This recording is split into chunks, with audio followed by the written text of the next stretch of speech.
오늘 말씀의 제목을 이렇게 한번 잡아봤어요. 거룩으로 회복되는 은혜다. 이게 은혜는 우리가 거룩해질 때 부어지는 그런 특별한 게 있다는 거예요. 그래서 하나님의 은혜는 어떻게 회복되냐, 우리가 거룩함으로 돌아갈 때 회복된다는 그런 주제를 가지고 말씀을 나눠보도록 하겠습니다. 어떠한 중요한 문제를 해결해야 되는데, 여러분 앞에 정말 지금 중요한 문제가 있어요. 근데 해결해야 되는데 길이 없다면 여러분 그때 마음이 어때요? 이 문제를 해결해야 되는데 길이 없어요. 이거 너무나 중요해요. 자, 예를 들자면 사업을 하시는 분인데 지금 당장 돈이 필요할 때가 있죠. 이 돈이 지금 어떻게든지 빌려서 이 부분을 메꿔야 사업이 망하지 않고 이 위기에 처하지 않은데, 그럴 때 돈을 구할 길이 없다면 마음이 답답하겠죠. 또 우리 가족 중에 중요한 수술을 해야 되는데 의사 선생님들도 이거 방법이 없어요. 수술을 반드시 해야만이 나을 수 있는, 이거 수술할 수 있는 방법이 없어요. 이건 너무나도 어렵기 때문에 99.9% 실패합니다. 그리고 수술하는 순간에 더 오래 못 삽니다라고 수술할 방법이 없다라는 얘기를 들으면 그 마음에 먹구름이 끼겠죠. 바다에서 이렇게 풍랑을 만났는데 그 배를 가지고는 도저히 이 풍랑을 헤쳐나갈 수 없다면, 살 길이 없다면 그것은 인생의 큰 위기일 것입니다. 우리 인생의 가장 큰 그런 인생의 문제 하나를 뽑아라면 그것은 바로 죄에 대한 문제입니다. 죄에 대한 그런 문제를 우리가 해결할 수 없다면 얼마나 답답할까요? 여러분들은 죄에 대한 그런 문제 때문에 막 해결하지 못해서 아니야 이거 하나님 앞에 해결해야 되는데 답답해 본 적이 있습니까? 오늘 한번 그런 이야기들을 풀어보려고 합니다. 오늘 본문은 속건제에 관한 그런 규례라고 제가 말씀드렸는데, 히브리어로 우리 첫 번째 시간에 나온 아샴이라는 말이에요. 이건 어떤 의미가 있냐면 하나님 앞에 우리가 이렇게 바쳐진 것들, 그런 것들에 대해서 이게 손해를 배상하거나 이웃들에게 어떤 손해를 입혔을 때 손해를 배상하는 그런 제사라고 그랬어요. 그래서 하나님 앞에 바쳐진 성물이라든지 또 하나님 앞에 우리가 어떤 서원을 했는데 그걸 하지 않음으로 하나님의 쉽게 얘기하면 명예를 이렇게 막 실추시켰다든지, 또 이웃들에게 도둑을 하거나 강도질을 하거나 그렇게 해서 무엇인가 손해를 입혔을 때 일종의 손해배상 제사가 바로 이 속건제입니다. 만약 누군가에게 아주 소중한 그런 물건을 이렇게 망가뜨렸다면 어떻게 될까요? 어떤 한 아이가 어떤 이 집에 놀러 갔는데, 친구 집에 놀러 갔는데 그 친구가 소중하게 아끼는 그런 물건을 망가뜨렸다면 아마 그 순간 여러 가지 그 친구하고 관계도 서먹해질 것입니다. 하나님께 대한 것들도 마찬가지죠. 사람들에 대한 것들도 권리나 이익을 침해하여서 손해를 입혔을 때도 그런 일들이 일어날 것입니다. 자, 그렇다면 우리가 여기서 한 가지 질문을 던져봐야 돼요. 자, 이것은 구약의 율법이에요. 그리고 벌써 아주 오래전에 하나님께서 말씀하신 건데 이 구약의 법이 오늘 우리들과는 무슨 상관이 있냐는 거예요. 왜 우리가 이 레위기, 우리나라 제사법도 여러분 제사법 잘 아세요? 우리나라도 제사법이 있죠. 동쪽에 놔야 될 거, 서쪽에 놔야 될 거, 여러분은 예수 믿기 때문에 잘 모르신가요? 있는 것 같아요. 그렇죠? 이게 어렵더라고요. 그것도 또 잘 알아야 되더라고요. 예전에 어른들 보면 그것을 이렇게 제사장을 차리면 어떻게 해야 된다고 꼼꼼하게, 그렇게 안 차리면 막 또 안 된다고 막 화도 내신 것도 이렇게 보고 그랬는데, 우리나라 제사법도 잘 모르는데 이 이스라엘의 제사법, 그것도 한 가지가 아니라 이 5가지 그 제사법, 어려운 건데 이 구약의 이 제사법이 도대체 우리들에게 무슨 상관이 있나는 거예요. 중요한 신학적 개념이 있는데 우리가 이걸 뭐라고 얘기하냐면 계시의 점진성이라고 하는데요. 쉽게 얘기하자면 히브리서의 이 말을 여러분들이 참조하면 금방 이해가 되실 것입니다. 히브리서 10장 1절, 율법은 장차 올 좋은 일의 그림자일 뿐이요 참 형상이 아니므로 해마다 늘 드리는 같은 제사로는 나오는 자들은 언제나 온전하게 할 수 없느니라. 구약의 율법은 장차 올 좋은 일의 무엇이다? 그림자래요. 그림자. 그게 실체가 아니라는 이거. 그러니까 오늘 우리가 보게 된 이 제사의 그 뒤편에, 특별히 이 속건제 그 제사의 그 실체는 뭐냐면 장차 오실 예수 그리스도. 그러니까 이 속죄제나 이 속건제는 일종의 이 그림자였던 것이죠. 하나님께서 이 구약의 이 예수 그리스도에 대한 오실 예수 그리스도에 대한 그 모습을 그 계시하여 주신 것입니다. 그래서 이러한 구약의 제사법들을 우리는 공부함으로써 신약과 그다음에 예수님과 나아가서 우리의 삶과 연결시킬 수가 있어요. 여러분, 모형이 필요 없는 게 아니죠. 모델하우스가 왜 필요하죠? 여러분, 들어가서 살 집은 아니죠. 모델하우스에 들어가서 살 집은 아니지만 모델하우스를 봄으로써 내가 앞으로 들어가서 살 집이 이런 구조로 되어 있구나, 이런 것은 참 편리하구나, 이런 건 불편하구나, 창문이 또 이렇게 커서 좋구나, 또 어떤 분 여러분들이 모델하우스를 보면 판단할 수 있겠죠. 그러나 그 살 집은 아니에요. 이게 구약에 나와 있는 율법은 어떻게 보면 모델하우스처럼 그 모형을 보여주는 것입니다. 그렇다고 해서 필요 없는 것은 아니죠. 그런 것을 기준으로 해서 우리는 신약에 그리고 오신 그런 메시아에 대해서, 예수 그리스도에 대해서 좀 더 깊이 이해할 수 있는 인사이트를 주는 것이 바로 특별히 이 율법에 나오는 제사법과 같은 것들입니다. 자, 그렇다면 오늘날 우리는 왜 이 속건제에 대해서 혹은 속죄죄에 대해서 한 번 더 이렇게 깊이 다루어야 할까요? 그 중에 하나는 뭐냐면 죄를 가볍게 여기는 경향들이 우리 자신에게도 있다는 거예요. 죄를 가볍게 여기는 거. 그래서 종종 이렇게 이야기하죠. 그 정도는 괜찮아. 교회 다녀도 그 정도는 다 해. 교회 다녀도 그 정도로 다 하기 때문에 문제 안 돼. 또 그 작은 거짓말인데 뭐 그 사람에게 손에 입히지 않았는데 뭐라고 그렇게 이야기하면서 죄에 대해서 가볍게 여기며 우리는 종종 넘어가기도 합니다. 이것을 죄의 축소하라고 그래요. 죄를 축소화시키는 거예요. 제가 지난번에 속죄죄에 대한 이야기하면서 그런 얘기를 했어요. 독극물의 양은 0.1mg만 되더라도요 사람을 죽일 수가 있습니다. 양의 문제가 아니죠. 죄의 문제도 마찬가지예요. 죄의 문제는 크냐 작냐의 문제가 아니에요. 하나님께서 큰 죄를 저질렀기 때문에 그 죄는 회개해야 되고요, 작은 죄니까 괜찮아라고 말씀하지 않는다는 거예요. 우리 속담에도 이런 속담이 있죠.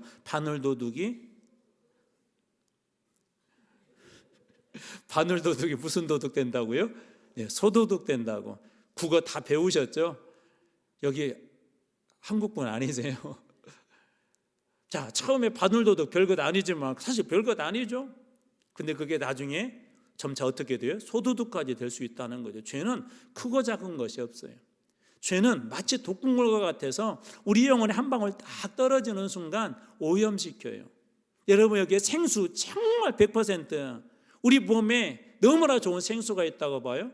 거기에 독극물 0.1mg 이거 하나 이렇게 딱 떨어졌다 그러면 그 물은 오염된 거예요? 오염 안 된 거예요? 1000분의 1밖에 안 돼요. 오염된 거예요? 오염 안 된 거예요? 오염된 것이죠. 여러분, 죄를 가볍게 여긴다는 것은 그처럼 위험합니다. 그런데 문제가 있어요. 우리 스스로 그 문제를 해결할 수 있다 없다? 죄의 문제를 없다는 거예요. 우리 여러 번 나눴죠. 로마서의 말씀 여러 번 나눴어요. 의인은 없나니 하나도 없고 죄의 삭심보다 사망이다. 모든 사람이 죄를 범하였으면 하나님의 영광에 이르지 못하더니, 죄가 가지고 있는 이러한 위험성들이 실제적으로 우리에게 존재한다고 성경이 끊임없이 이야기하는 이유는 뭘까요? 죄를 가볍게 여기지 말라는 거예요. 죄의 문제를 쉽게 여기지 말라는 것입니다. 그런데 문제가 뭐라고요? 우리 스스로가 그 죄의 문제에 대해서 해결할 수 있다 없다? 없다는 거예요. 우리가 누군가에게 해를 끼쳤을 때 우리나라 법에서 어떤 소위 손해배상법이라는 법들이 있어요. 그런 것으로 누군가에게 우리는 그 손해를 그 사람에게 보상해 주고 혹은 배상해 주어서 갚을 수는 있지만, 죄의 문제는 우리 스스로 아무리 여러분들이 선한 얘기를 한다고 해서 갚을 수 있다 없다? 없다는 거예요. 내가 선한 얘기를 했기 때문에 예전에 죄를 100을 가지고 있었다면 그게 점차적으로 줄어드냐? 전혀 아니라는, 그것이 바로 문제라는 것이죠.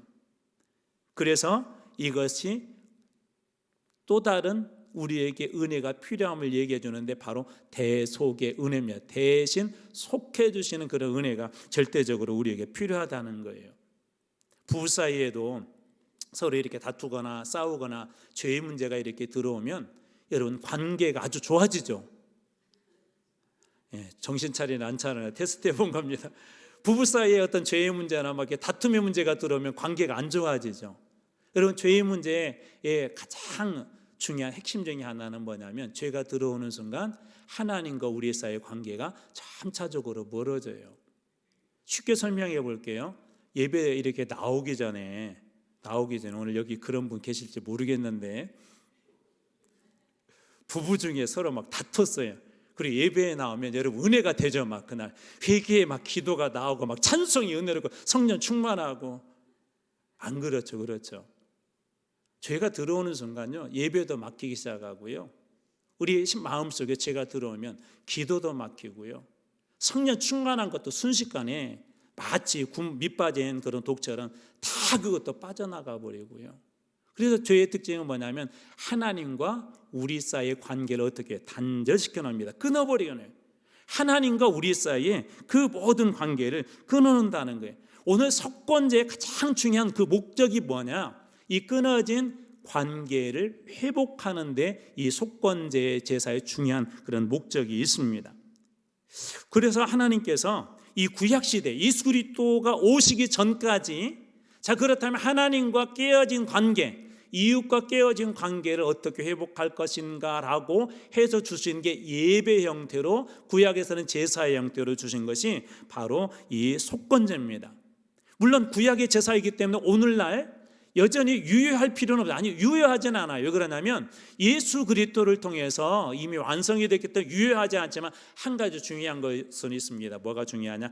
원리는 여전히 유효하다는 거예요.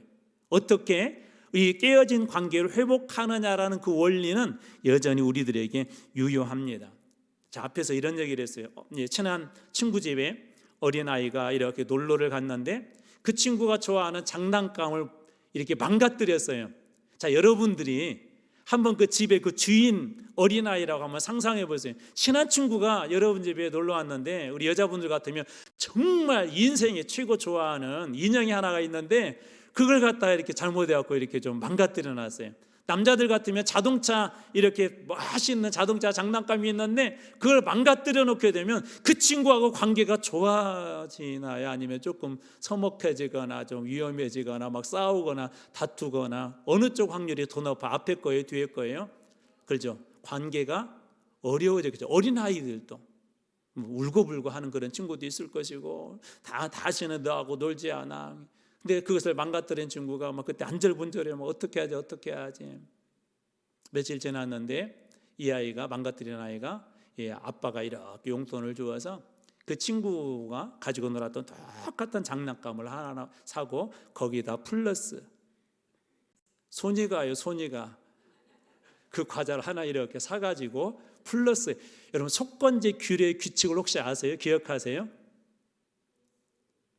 원래 것의 5분의 1, 20%를 더하게 되었거든요. 그래서 이 친구도 원래 것에다가 거기에다가 손이 가는 그 과자를 하나 이렇게 사가지고 같이 이렇게 주었어요. 그러자 그 친구가, 그것을 받은 친구가 그걸 보고는 너무나 좋아가지고 거기에다가 지금 뭐까지 하나 더 얻었어요? 과자까지 하나 더 얻었어요. 그러나 때문에 마음이 풀어져서 두 친구가 이렇게 화해를 하게 됩니다. 마치 속건제의 제사는 이와 비슷하게 돼요. 자, 그래서 오늘 본문에서 우리 만나게 되는 그런 그 몇 가지 프로세스가 있는데, 첫 번째로 중요한 건 뭐냐면, 자, 회복의 시작인데요, 죄의 심각성을 직면하자는 거예요. 자, 이 속건제의 제사는 깨어진 관계의 회복이라고 그랬어요. 깨어진 관계의 회복인데 가장 먼저 생각해야 될 게 뭐냐면 죄가 얼마나 심각한지를 직면하자는 거예요. 독극물이 얼마나 심각한지를 우리가 직면하게 될 때 그걸 피할 수 있는 것처럼 죄에 대해서 직면하자는 것입니다. 1절 말씀입니다. 속건제의 규례는 이러하니라. 이는 지극히 거룩하니. 자, 속건제의 규례에 관한 말씀이라는 걸 알 수가 있고, 이 속건제의 규례, 규정, 법칙, 이것은 지극히 무엇하다? 거룩하다. 여러분 한번 나중에 말씀 찾아보시면 알겠지만 지극히 거룩하다는 말을 주로 어디다 써? 속죄제와 속건제에다만 써요. 예를 들면 화목제 같은 데는 거룩한 제물이다만 그렇게 써요. 여기 지극히 거룩하다는 것은 이런 말이에요. 거룩한 중에서도 더 거룩한 거, 거룩한 것 중에서 더 거룩한 거. 그래서 히브리어는 코데시 코다쉼. 혹시 예전에 우리 N바이블 하면서 룻기 예, 히브리어 성경 이름을 기억하시면 이거 맞추면 제가 상품 드리겠습니다. 네, 그 히브리어 제목이 뭐냐면 쉬르 하쉬림이에요. 쉬르라는 말 노래라는 말이고요. 하는 그 영어로 말하면 더고요. 하쉬림은 뭐냐면 쉬르의 복수형이면 게 노래들 중에 노래 최고의 노래다. 최고의 노래 그게 이제 아가서죠. 그래서 마찬가지로 코데심 거룩한 것들 중에서도 가장 거룩한 제사다. 그러니까 여러 가지 우리 5가지 제사가 있는데 그 제사들 중에서도 하나님께서 특별히 이 속건제를 어떻게 여기신다는 거예요? 그 중에서도 더 거룩한 제사로 여기신다는 거예요. 자, 이것을 다른 말로 바꿔볼게. 하나님이 보실 때 이 제사는 중요할까요? 안 중요할까요? 그렇죠. 중요하죠. 그러니까 거룩한 것들 중에 거룩한 것이다라고, 지극히 거룩한 것이다라고 그렇게 말씀하신 것이죠. 또 다른 말로 하자면 다른 제사, 번제, 헌신의 제사도 너희들 필요하고 화목제도 필요하지만 이 제사는 반드시 필요하다고 하는 일종의 선택이 아니라 필수적인 제사라는 그런 의미도 이 속에 들어 있습니다. 왜 그럴까요? 하나님과 깨어진 관계를 회복하는 것은 뭐냐면 죄의 문제를 해결하는 것인데 이 죄의 문제를 해결하는 2가지 제사가 속죄제와 속번제예요. 특별히 하나님의 우리 성물에 대해서 혹은 하나님의 명예를 더럽혔을 때 드리는 제사가 바로 이것이기 때문에. 왜? 하나님은 어떤 분이죠? 하나님은 거룩한 분이라고 우리 이사야에서도 그렇고 계시록에도 보면 그렇게 표현하고 있죠. 계시록 4장 8절에 보면 그들이 밤낮 쉬지 않고 이르기를 거룩하다 거룩하다 거룩하다 주 하나님 곧 전능하시니. 하나님은 거룩하신 분이기 때문에 너희에게 핵심 주제가 뭐라고 그랬죠? 기억하세요? 내가 거룩하니 너희도 거룩해라. 하나님 앞에 나가는 방법이 뭐라는 거예요? 죄를 가지고 나갈 수 있다 없다? 없다는 거죠. 거룩한 사람만이 하나님 앞에 나갈 수 있고 하나님과 교제할 수 있고 우리가 거룩함 속에 있을 때 하나님 앞에 온전히 예배 드릴 수 있기 때문에 하나님께서 이 속건제를 통하여서 우리들에게 거룩하는 그 방법을 알려주신 것입니다. 속죄제는 하나님과 깨어진 그런 관계, 속건제, 속죄제는 깨어진 그런 부분들을 회복하는 아주 중요한 제사이기 때문에 하나님께 특별히 지극히 거룩하다라고 이렇게 이야기합니다. 자, 그래서 반드시 죄의 문제를 해결해야 되는데 하나님은 거룩한 분이기 때문에 하나님 앞에 이제 성막이 만들어지고 임재하신 하나님 앞에 우리가 나가야 되는데 하나님은 거룩한 분이기 때문에 죄의 문제를 해결해야 되는데 우리 스스로 해결할 수 없어서 이 속건제를 주셨다고 그랬어요. 자, 그렇다면 어떻게 해결하느냐? 2절입니다. 자, 번제물을 잡는 곳에서 속건제의 제물을 잡을 것이요. 자, 번제물을 잡는 곳에서 또 동일한 장소에서 무엇을 잡아라? 속건제의 번제물을 잡을 것이다. 그러면서 이제 이것을 잡는 일은 누가 한다고 그랬죠? 제사장이 잡나요? 아니면 제사를 드리는 사람이 잡나요? 제사를 드리는 사람이 잡는다고 그랬죠. 그리고 그때 이제 그 피를 받아서 뿌리는 사람이 있는데 2절 후반에 보면 그 피를 제사장은 그 피를 제단 사방에 뿌릴 것이요. 그러면 제사장은 그 피를 받아가지고 어떻게 한다고요? 제단 사방에다 이렇게 뿌린대요. 자, 번제물을 잡는 것은 이게 공개적인 장소이고 공적인 그런 장소입니다.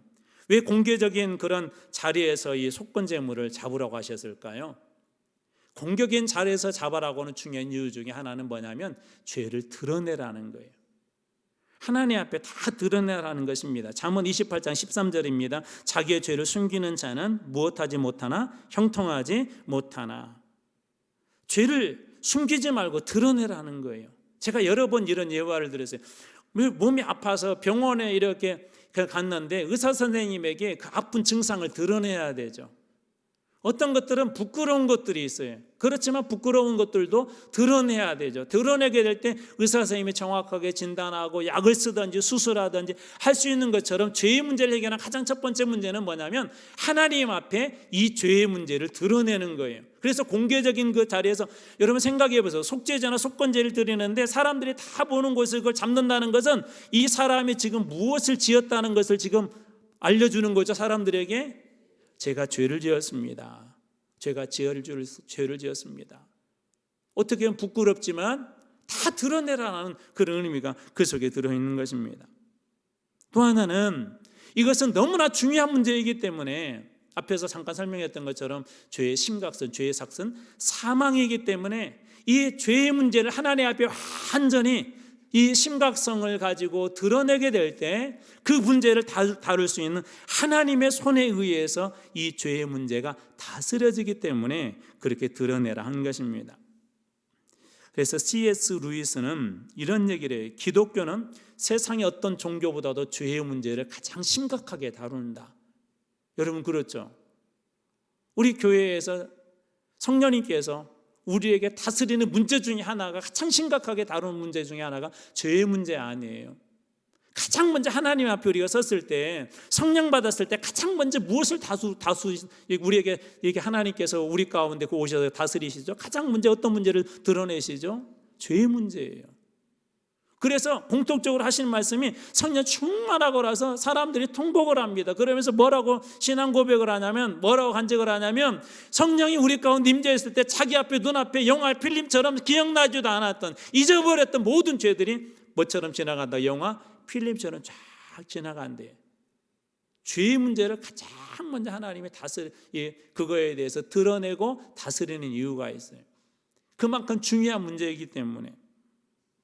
그래서 방금 이야기했던 C.S. 루이스가 뭐라고 했다고요? 기독교는 세상의 어떤 종교보다도 죄의 문제를 가장 심각하게 비중 있게 다룬다. 그러면서 이런 얘기를 합니다. 그러나 또한 죄로부터 완전한 회복을 약속한 유일한 종교다. 기독교는 죄에 대해서 심각하게 다루지만, 그러나 이 죄의 문제를 완벽하게 다룰 수 있는 그런 약속을 제공해 줄 수 있는 게 우리 기독교밖에 없다는 거예요. 우리가 믿는 분이 누구시기 때문에? 예수 그리스도시기 때문에. 그런데도 오늘날 우리는 종종 죄를 다양한 모양으로 포장을 합니다. 교회 안에서조차도요, 죄를 다양한 형태로 포장을 해요. 이게 실수인데 단순한 잘못이라고 하는 것이죠. 앞에서 잠깐 얘기했던 것처럼 작은 거짓말인데 크기로 평가하기도 하고, 불가피한 선택이었다는 것으로 책임을 회피하기도 하고, 또 상황이 그래서 어쩔 수 없다고 환경 탓을 하기도 하고. 자, 이렇게 한번 여러분들에게 제가 비유를 해볼게요. 자, 이게 지금 물이 담긴 컵인데, 예를 들어서 이게 독국물이 들어있는 컵이라고 여러분 상상을 해보세요. 근데 제가 여기에다가 아주 멋진 명품백을 선물할 때 하는 그 포장으로 이렇게 포장을 했어요. 명품백이에요. 막 한 수천만 원 되는 거예요. 그걸로 포장을 했어요. 자, 아무리 멋있게 포장을 해도 이 안에 있는 핵심 내용물은 뭐예요? 독국물이죠. 최고의 좋은 음료, 건강 음료에 그 포장지로 포장을 했어요. 자, 그래도 그 내용은 뭐예요?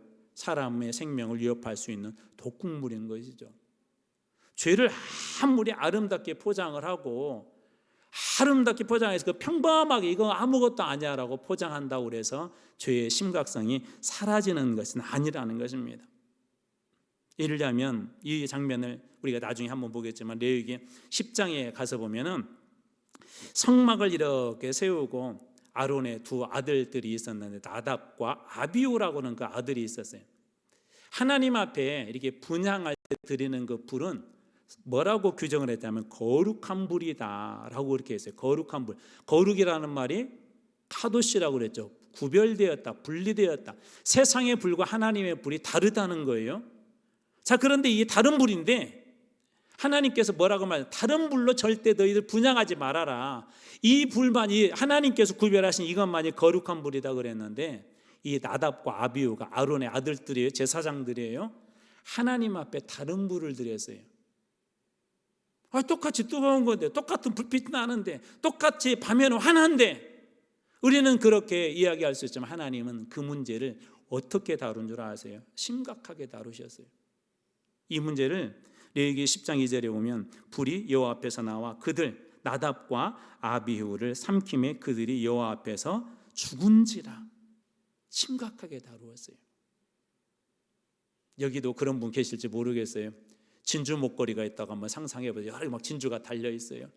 한 곳이 딱 잘리면은 어떻게 되죠? 한 곳만 잘렸는데 그 목걸이에 있는 모든 진주들이 우두둑 떨어지겠죠.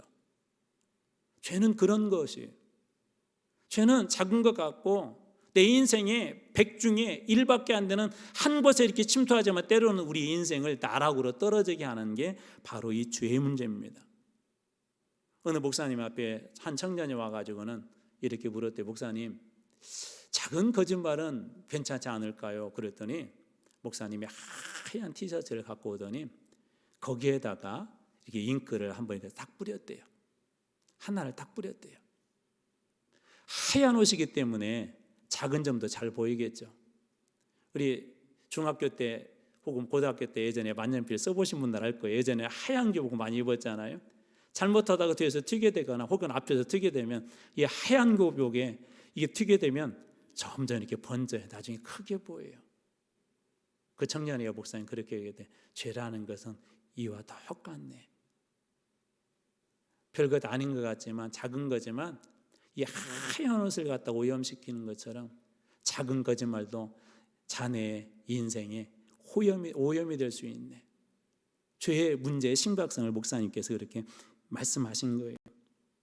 그래서 오늘 본문이 주는 첫 번째 은혜는 뭐냐면 죄를 죄로 인정하자는 거예요. 그리고 그거에 대해서 하나님 앞에 고백하자는 거예요. 합리화하지 말고 죄를 축소하지 말고 죄의 문제에 대해서 대충 다루지 말고 하나님 앞에 변명하지 않고 합리화하지 않고 축소하지 않고 있는 그대로 인정하고 고백하고 그 죄에 대해서 직면하게 될 때 하나님, 이 죄가 작은 문제지만 이 죄의 문제가 제 인생과 신앙을 망가뜨릴 수 있습니다라고 심각성을 가지고 하나님 앞에 서자고 하는 게 첫 번째 하나님 주신 은혜입니다.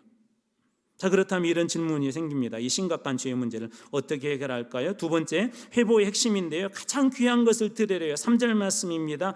그 기름을 모두 들이되 곧 기름진 꼬리와 내장에 덮인 기름과 4절 두 콩팥과 그 위에 기름 곧 허리 쪽에 있는 것과 간에 덮인 꺼풀을 콩팥과 함께 떼어내고, 여기 어떤 것을 드리라고 하냐면 기름진 꼬리, 내장 덮은 기름, 콩팥, 간, 이런 것들은요 이때 당시에는 가장 좋은 부분이었대요.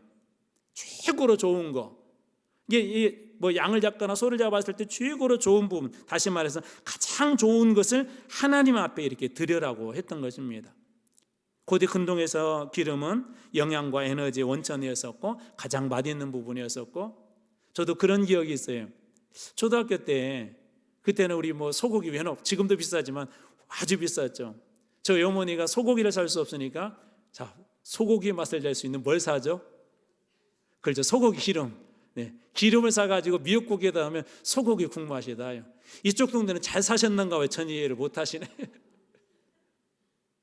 근데 고대에는 그래서 이 기름이 못 먹고 살 때는 기름이 중요하잖아요. 그래서 기름이 영양가가 되기도 하고 맛있는 부분도 되고 심지어 부와 풍요의 상징이었어요. 부자들이 오히려 먹을 수 있는 거. 7장 5절입니다. 제사장은 그것을 다 제단 위에 불살라 여호와께 화제로 드릴 것이니 가장 귀한 것을 어떻게 빠짐없이 다 불살라서 하나님 앞에 드리도록 한 것입니다. 이거는 속건제니라. 불살라 남기지 않고 하나님 앞에 그렇게 드린 거예요. 가장 좋은 것을 지금 누구에게 드린 거예요? 하나님께 드린 거예요. 왜 하나님은 가장 귀한 것을 드리라고 했을까요? 거기에는 예배와 관련된, 제사와 관련된 가장 본질적인 그런 이유 때문에 그렇습니다. 우리 찬송 중에 내게 있는 모든 것을 주께 드리네라고 하는 그런 찬송이 있는데, 여러분 그 주님 앞에 드릴 때 어떤 것을 드리는 마음으로 여러분 드리세요? 아마 여기 우리 원로 장로님이나 좀 오래 신앙생활 하신 분들은 어렸을 때 그런 거 보셨을 것 같아요. 우리 헌금도 예전에 같은 뭐 10원짜리 한 장도 1원짜리 한 장도 그냥 안 드렸죠. 요즘 뭐 전기다림이지만 예전에는 전기다림이 없을 때 숯 이렇게 넣어가지고 그것을 바닥에 전날 우리 어머니들이 할머니들이 펴가지고 똑같은 돌인데 정성스럽게 헌금을 준비합니다. 왜? 하나님 앞에 드리는 것이니까. 거기다 정성을 담아요. 가장 귀한 것이라는 것은 어떤 의미가 있냐면 상대방의 가치에 대한 존중이에요. 하나님 앞에 우리가 예배를 정성껏 드린다는 건 뭐죠? 하나님에 대한, 하나님이 어떤 분인지 우리가 그분을 인정하고 그분의 주권을 인정하고 그분의 가치를 인정하고 그분의 능력을 인정하고 하나님 앞에 드린다는 것을 무엇에서 볼 수 있냐? 예배의 태도에서 볼 수가 있어요. 예배의 태도. 우리나라도 여러 외국의 손님들이 오는데 국빈 자격과 일반 손님을 대우하는 그거 좀 다르죠, 그렇죠? 출입국도 다르고 모든 게 다릅니다. 그래서 이걸 통해서 형식이 아니라 마음의 그런 진정성, 가장 귀한 선물을 하나님 앞에 드림으로 하나님과의 제가 관계를 회복하기를 원합니다라고 하는 일종의 제사가 속건제입니다. 여러분 질문 하나 해볼게요. 진짜 사랑하게 되면 여러분 계산해요, 계산 안 해요? 이쪽 동네는 사랑을 모르신 것 같아요. 진짜 사랑하게 되면 계산 안 해요. 제가 그 얘기 했었죠. 선교지에 있을 때 거짓말이야. 여러분 이렇게 큰 장미 다발 본 적 있어요? 100만 속이 장미 다발 저는 봤어요. 네, 부러워하지 않아도 괜찮아요. 진짜 이래요. 한아름 된 그런. 그래서 어느 화원에 지나갔더니 그렇게 만들어 놨더라고요. 아마 어떤 남성이 아마 주문했겠죠. 프로포즈 하려고 준비했을지 모르겠어요. 계산 안 해요. 정말 사랑하는 사람한테는 계산하네요. 정말 존경하는 사람한테는 여러분 계산하지 않습니다. 그래서 하나님 앞에 가장 귀한 것으로 드리는 것입니다. 자, 그렇다면 여러분은 어떻습니까?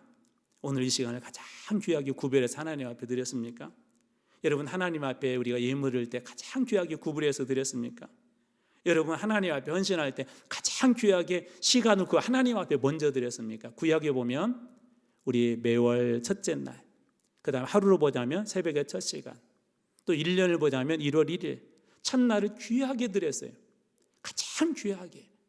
우리 식으로 하자면 오늘날 우리 주일은 일주일에 처음 시작하는데 그날을 가장 귀하게 드린다는 것은 하나님을 내가 그렇게 존중하고 존경하고 하나님은 내 인생에서 가장 귀한 분이라는 거예요. 여러분 이만큼 큰 장미꽃을 선물한다는 거 세상에 많은 여자들이 있지만 나는 당신을 최고로 사랑한다는 그런 고백 아닙니까? 그래서 하나님 앞에 하나님 제가 이렇게 하나님 앞에 죄를 지었고 이웃에게 죄를 지었는데 하나님 저는 회복하고 싶어요. 하나님이 지금 제 인생의 최고의 귀한 분이세요라고 고백하며 드림으로 하나님과의 관계 회복을 위해서 가장 좋은 것으로 하나님 앞에 드리는 것입니다. 초대교회도 그랬죠. 사도행전 4장 34절 35절에 보면 그 중에 가난한 사람이 없으니 33절에는 무리가 큰 은혜를 받았다고 되어 있는데요. 34절 그 중에 가난한 사람이 없으니 밭과 집 있는 자는 팔아 급한 것을 가져다가 35절 사도들 앞에 두매 그들이 각 사람의 필요를 따라 나누어 줍니다. 무엇을 한 거죠? 자기 재산을 내어놓은 거예요. 주님 나라를 위해서 하나님께 주신 그 사명을 감당하기 위해서 주님을 위해서 그 모든 걸 다 내려놓은 것입니다. 그래서 최고의 시간, 최고의 재능, 최고의 열정, 최고의 관심, 최고의 헌신 그것으로 하나님 앞에 드리는 것입니다. 이 최고의 것으로 드린 후에 어떤 일이 일어났을까? 그것이 오늘 세 번째 주신 은혜입니다. 회복이 완성되는데요. 거룩한 교제가 회복이 됩니다. 6절입니다. 제사장인 남자는 모두 그것을 먹되 거룩한 곳에서 먹을지니라 그것은 또 이렇게 되는데 지극히 거룩하니라. 제사장 남자들은 화목제는 일반인도 먹을 수 있지만 이 특별히 속건제는요 제사장 남자들이 먹는데 어떤 곳에서 먹어요? 거룩한 곳에서. 이걸 신약의 용어로 하자면 코이노니아랍니다. 코이노니아. 여러분 일반적으로요 일반적으로 원수들과 식사를 잘하세요? 아니면 친밀하고 사랑하는 사람들과 여러분 주로 모여서 식사해서 어느 때 주로 식사 많이 하세요? 여러분 앞에서 늘 식사하는 분들은 원수들인가요? 아니죠. 되게 식사를 이렇게 한다는 건 뭐냐면 좋은 관계에 있다는 거예요. 그래서 하나님께서 이 제사장에서 이제 너희들과 나의 관계가 회복이 되었어라는 것을 모형적으로 보여준 거예요. 그래서 이 식사의 자리를 하나님께서 보여주는 것입니다. 거룩한 곳은 하나님이 계시는 곳을 이야기하죠. 식탁의 교제는 친밀함과 신뢰와 사랑에 대한 그런 고백의 장소이기도 하고요. 특별히 고대에는 언약을 체결한 후에 식사를 했대요. 그러니까 하나님께서 이제 속건제의 제사를 하나님 앞에 이렇게 죄를 직면하고 속건제의 제사 최고로 좋은 것을 드리고 그리고 나서 하나님께서 이제 됐다, 내 죄가 용서를 받았다 하고 언약의 체결의 그 모습이 바로 이 식사의 장문입니다. 그래서 거룩한 곳에 있어서 제사장의 남자들은 먹어라. 이렇게 상상하면 쉬울 것 같아요. 어떤 아이가 부모님이 귀하게 여긴 것을 망가뜨렸어요. 그럼 부모님이 화를 내겠죠. 혼내기도 하고 너 왜 그렇게 했냐 막 하고. 근데 아이가 그때 너무나 죄송하고 아빠 죄송해요. 정말 잘못했어요. 아직도 아빠 이렇게 화가 났어요. 아이도 여전히 마음이 편치 않아요. 용서를 구했는데도.